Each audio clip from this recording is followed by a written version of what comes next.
নমস্কাৰ বন্ধু বান্ধৱীসকল, স্বাগতম জনাইছোঁ সকলোকে। আৰু আপোনালোকৰ কাৰণে আহিছে ৮,৫০০টা নতুন পদ মুকলি হৈছে। তো এতিয়া দৰমহা মাহিলী দিছে 19,000 টকা। ল'ৰা ছোৱালী সকলোৱে পাৰিব আবেদন কৰিব। তো এই পদখিনিৰ কাৰণে কোৱালিফিকেশ্যন, এজ তথা ফিজ কিমান লাগিব সকলোখিনি জানিবৰ কাৰণে ভিডিঅ'টো শেষলৈ চাব।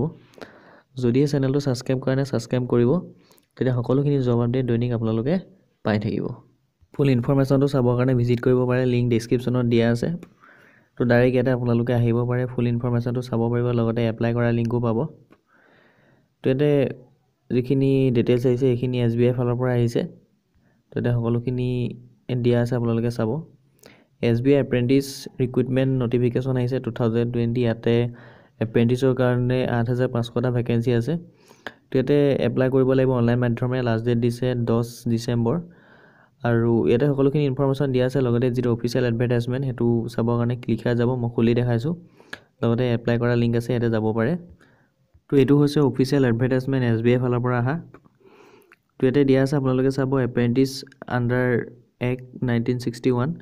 তো ইয়াতে এপ্লাই কৰাৰ আৰম্ভ ডেট দিছে 20 নৱেম্বৰৰ পৰা, লাষ্ট ডেট দিছে 10, অৰ্থাৎ আপোনালোকে 20 নৱেম্বৰৰ পৰা 10 ডিচেম্বৰৰ ভিতৰত আবেদন কৰিব লাগিব। অনলাইন এক্সামিনেশ্যনটো অনুষ্ঠিত হ'ব জানুৱাৰী মাহতে হ'ব অহা বছৰ।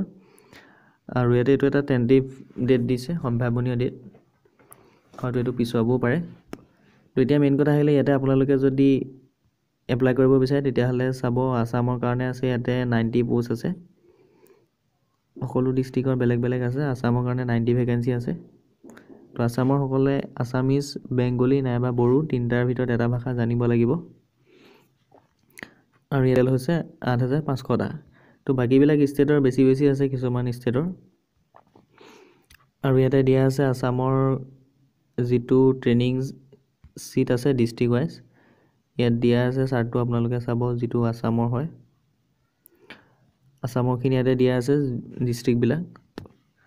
আৰু এজটো চাব, এজটো 20ৰ পৰা 28 বছৰৰ ভিতৰত দিছে। ৰিলেক্সেশ্যন আছে ST SC 5 বছৰ, OBC MOBC 3 বছৰ এইবিলাক।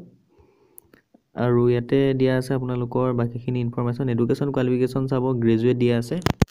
যিকোনো গ্ৰেজুৱেট হ'লে আপোনালোকে আবেদন কৰিব পাৰে। আৰু এইটো ট্ৰেইনিংটো হ'ব আপোনালোকৰ 3 বছৰ হ'ব, এপ্ৰেণ্টিছ ট্ৰেইনিংটো। আৰু ট্ৰেইনিংটো কৰি থাকোঁতে আপোনালোকে 15,000 টকা পাব প্ৰথম বছৰ। তেনেদৰে আপোনালোকে বাঢ়ি গৈ থাকিব। 3 নম্বৰ বছৰ হ'ব 19,000 টকা।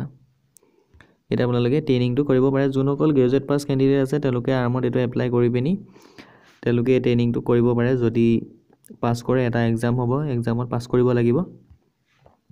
তেতিয়া আপোনালোকে এইটো পে'মেণ্টটো পাই থাকিব প্ৰতি মাহে 15,000 টকাকৈ। আৰু লগতে আপোনালোকে চাৰ্টিফিকেটখনো পাব পিছত এপ্লাই কৰিবৰ কাৰণে। চিলেকশ্যন প্ৰচেছ হ'ব, প্ৰথম আপোনালোকে অনলাইন ৰিটন টেষ্ট দিব লাগিব। 100 মাৰ্কছৰ হ'ব, 100টা কুৱেশ্যন থাকিব। 1 ঘণ্টা সময় ইয়াতে দিছে। আৰু তাতে যদি আপোনালোকে পাছ কৰে তেতিয়াহ'লে আপোনালোকৰ লোকেল লেংগুৱেজৰ ওপৰত টেষ্ট ল'ব। অৰ্থাৎ আপোনালোকে অসমীয়া ভাষাত দিব লাগিব, নাইবা বড়ো নাইবা বেংগলী কিবা এটা ভাষাত আপোনালোকে টেষ্ট দিব লাগিব, পাৰে নে নোৱাৰে।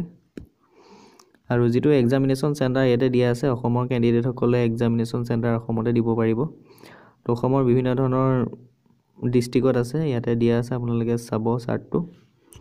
তো অসমৰ কেণ্ডিডেটসকলৰ কাৰণে ডিব্ৰুগড়, গুৱাহাটী, যোৰহাট, শিলচৰ আৰু তেজপুৰ। তো এই 5টা জেগাত তেওঁলোকে এই এক্সামটো দিব পাৰিব। তো বাকী ডিষ্ট্ৰিক্টবিলাকে ওচৰৰ ডিষ্ট্ৰিক্টবিলাকত যাব লাগিব, 5খনৰ ওচৰত য'তে পৰে। আৰু ইয়াতে দিছে আপোনালোকৰ এপ্লিকেশ্যন ফিজ। জেনেৰেল OBC সকলৰ কাৰণে 300 টকা। ST SC আৰু PWD এওঁলোকক কোনো ধৰণৰ ফিজ দিব নালাগে। গতিকে আপোনালোকে এতিয়া যদি ইচ্ছা কৰে ইয়াতে অনলাইন এপ্লাই কৰিব লাগিব। হাউ টু এপ্লাই, অনলাইন মাধ্যমেৰে এপ্লাই কৰিব লাগিব। লিংক যিহেতু তাতে দিয়া আছে, আপোনালোকে চাই ল'ব। যদি গ্ৰেজুৱেট পাছৰ চাৰ্টিফিকেট আছে তেতিয়া এপ্লাই কৰিব পাৰে। যদিও এইখিনি আছিলে ইনফৰমেশ্যনখিনি। ধন্যবাদ।